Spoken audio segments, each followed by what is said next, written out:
राधे राधे दोस्तों, स्वागत है जगह नए वीडियो में। आज की इस वीडियो में हम बात करेंगे सीए फाउंडेशन दिसंबर 2010 का स्टूडेंट के रिगार्डिंग। बहुत सारे स्टूडेंट का मैसेज आता है इसमें कि बिजनेस लॉ पेपर का कुछ शॉर्ट रिव्यू वगैरह है कि किस तरह से क्या एग्जाम में किया जाए, तो उसके रिगार्डिंग हम तो इसी वीडियो में उसी सीए फाउंडेशन का बिजनेस लॉ पेपर के बारे में हम बात करेंगे। कौन से टॉपिक उसमें इंपॉर्टेंट होने वाले हैं, कौन से चैप्टर कौन से ज़्यादा मार्क्स बेटेज करने वाले हैं, किस तरह से आप कर सकते हैं जाके, तो आप +40+ मार्क्स अचीव कर सकते हैं। हमें यहाँ पे किसी रैंकर के लिए नहीं बात कर रहे हैं, और सर स्टूडेंट के लिए जो पास हो सकता है, ठीक है, जो अभी तक कुछ नहीं पढ़ा पास हो सकता है, उसके लिए हम बात कर रहे हैं, ठीक है।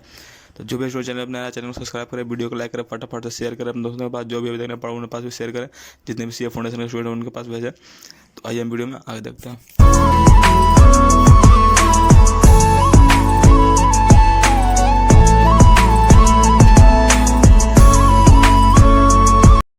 तो दोस्तों बात करें इसमें सीए फाउंडेशन दिसंबर 2023 का स्टूडेंट के रिगार्डिंग, जो भी स्टूडेंट दिसंबर 2023 में एग्जाम दे रहे हैं उनके रिगार्डिंग क्या होने वाला है। इसमें टॉपिक्स जो इंपॉर्टेंट होगा वो बिजनेस लॉ के सबसे पहले आपको बता दें कि बिजनेस लॉ के लिए इसमें हम बताएंगे, ठीक है। जो बिजनेस लॉ में जो 40+ स्कोर करना चाहते हैं स्टूडेंट, जो अभी तक बिल्कुल नहीं पढ़े हैं उनके लिए, क्योंकि एग्जाम में ज़्यादा टाइम नहीं बच रहा है, तो उसमें हम चैप्टर के बारे में पहले बात करें तो पहला जो सोगा चैप्टर है, सोगा चैप्टर है उसी से होगा, ठीक है। सोगा से ही होगा जो भी होना है जो, ठीक है। ये जो क्योंकि ये टॉपिक से कम 20 to 25 मार्क्स का पूछा जाता है, ठीक है। इस टॉपिक से कम 20 to 25 मार्क्स रहता है, ठीक है। तो इस बात पे तुम ध्यान रखना, ठीक है। इसमें इंपॉर्टेंट टॉपिक हम अगर बात करें तो इसमें टॉपिक जो पहला है वो अनपेड सेलर का जो है, तो पहला है वो अनपेड सेलर वाला है, जो उसमें देख लेना तुम, तो ठीक है, वो पूरा उसमें आएगा। दूसरा जो कि कंडीशन ऑन वारंटी वाला है, कंडीशन भी है। और तीसरा जो है वारंटी का, ठीक है, वारंटी का, ठीक है। इसमें वो डिफरेंस भी बहुत सा, ठीक है, डिफरेंस बिटवीन करके, तो वो भी आ सकता है, ठीक है, डिफरेंस बिटवीन करके। तो और दूसरा चैप्टर की हम बात करें तो जो इंडियन कॉन्ट्रैक्ट एक्ट है, इंडियन कॉन्ट्रैक्ट एक्ट है, वो भी इंपॉर्टेंट है तुम्हारे लिए, ठीक है। यहाँ पे इंडियन कॉन्ट्रैक्ट एक्ट से भी 20 to 25 मार्क्स का इसमें आता है, ठीक है।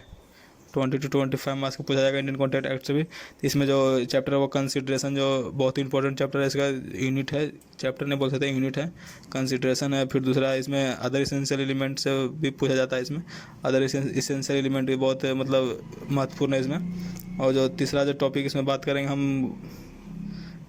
इंडियन कॉन्ट्रैक्ट एक्ट में जो कॉन्टीजेंट कॉन्ट्रैक्ट है, कॉन्टीजेंट कॉन्ट्रैक्ट करके है। फिर चौथा जो इसमें क्वासी कॉन्ट्रैक्ट है, इसमें थोड़ा ज़्यादा है इंडियन कॉन्ट्रैक्ट में। तो चौथा चैप्टर में क्वासी टॉपिक है, जो क्वासी कॉन्ट्रैक्ट है उससे बहुत मतलब क्वेश्चन पूछा जाता है हर बार, ठीक है।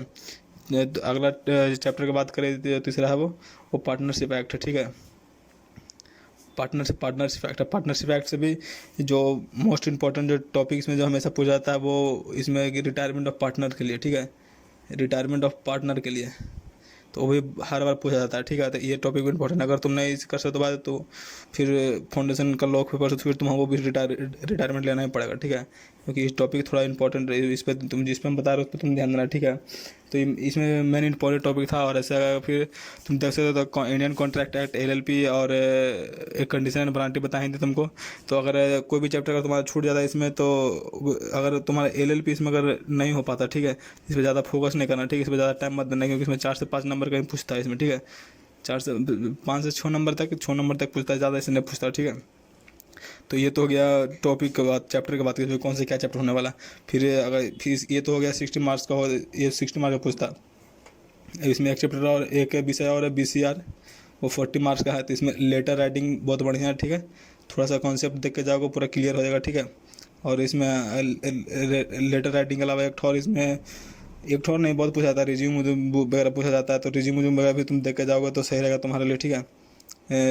लेटर राइटिंग हो गया, फिर दूसरा रिज्यूम राइटिंग हो गया, और फिर इसमें फिर रिज्यूम राइटिंग हो गया, फिर ग्रामर से भी पूछा जाता है, ठीक है, ग्रामर से भी पूछा जाता है, वॉइस नरेशन आता है, पैसिव एक्टिव आता है।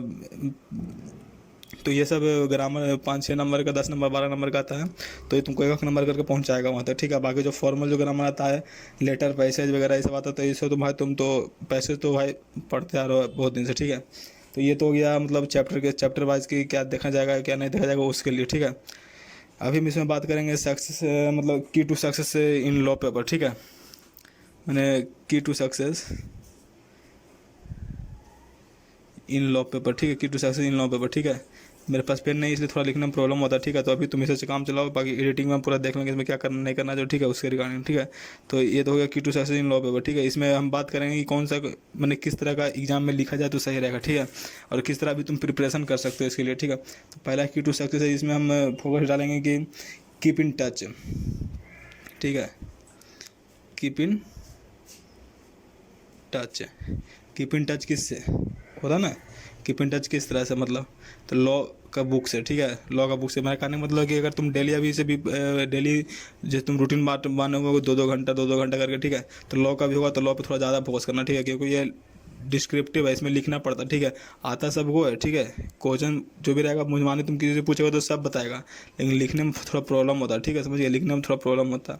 इसके लिए तुमको डेली याद करना होता है इसमें।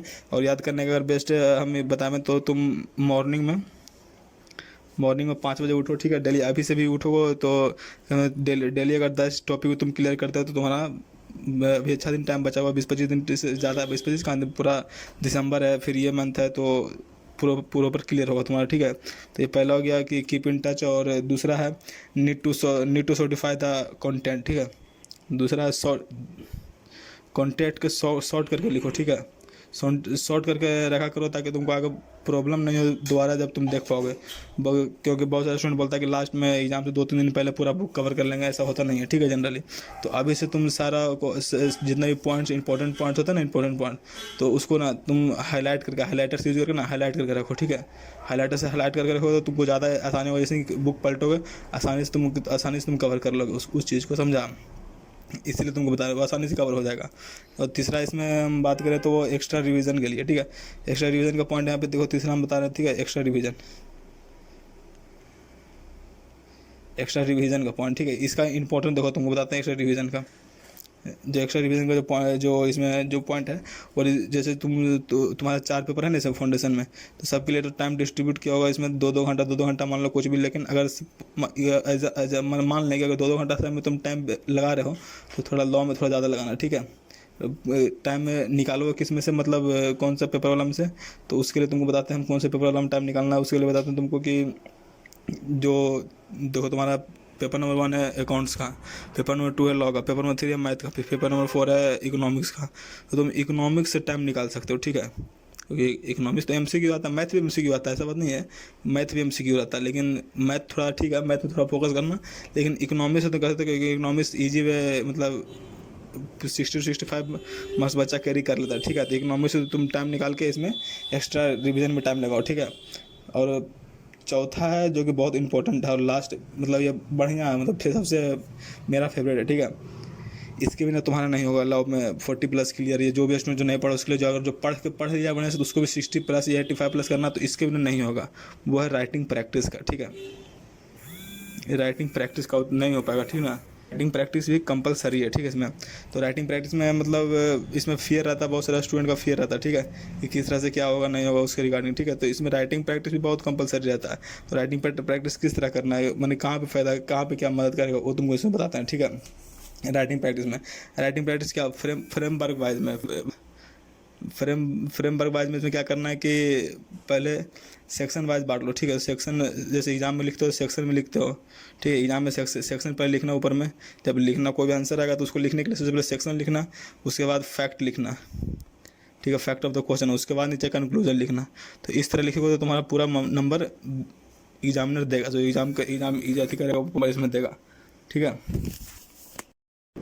इसमें एक चीज़ और ऐड कर देते हैं तुम्हारे लिए कि जो भी स्टूडेंट जो अभी तक नहीं कुछ मतलब रिवीजन कर पाया बढ़िया से, तो उसके लिए शॉर्ट नोट तो इस टाइम पे अभी प्रिपरेशन करना मुश्किल है। तो ICI के साइट पे जाके हम तुमको दिखा देते हैं आप लोगों को किस तरह से जाकर वहाँ से शॉर्ट नोट अवेलेबल है 4 विषय का।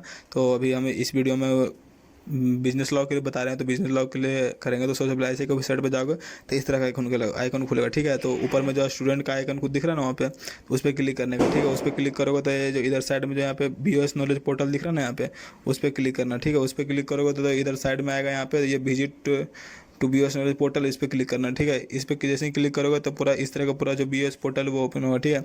इसमें ओपन बाद नीचे स्क्रॉल करते जाओगे, जैसे यहाँ पे जो देख रहे हो ना सब्जेक्ट वाइज कैप्सूल, ये सब्जेक्ट वाइज कैप्सूल, इस पर क्लिक करना, ठीक है। इस पर क्लिक करोगे देखो जो भी सब्जेक्ट, जो भी लेवल का, जो फाउंडेशन, इंटरमीडिएट, फाइनल और वो रेफरेंस लेवल का, दोनों का सबका दिया हुआ रहता है, ठीक है, एग्जाम के परस्पेक्टिव से। तो फाउंडेशन पे क्लिक करना, फाउंडेशन पे क्लिक करोगे, यहाँ पे देखो चारों सब्जेक्ट का अवेलेबल है तुम्हारे शॉर्ट, मतलब ग्राफ का सकते हो, टेबल का सकते हो, जो भी। तो यहाँ पे बिजनेस लॉ पे हम क्लिक करते हैं, ठीक है। बिजनेस लॉ पे क्लिक करना और डाउनलोड करेंगे, ठीक है। तुम डाउनलोड करके प्रिंट करके अपना पढ़ सकते हो, जिस तरह से जो भी तुम्हें पढ़ना है उस तरह से। तो अगर मेरे ख्याल से तुम प्रिंट करके निकलवा लो, तुम्हारे लिए बेस्ट है, ठीक है। इसमें पूरा दोनों रहेगा, ठीक है। देखो नीचे स्क्रॉल कर रहे हैं, इसमें देखो यहाँ पे देखो सब्जेक्ट, देखो बिजनेस लॉ भी है, 2A में, 2B में BCR है, ठीक है। पूरा देखो इसमें पूरा दिया हुआ है, कब ओवर व्यू, जनरल व्यू, जितना जितना सब दिया हुआ है।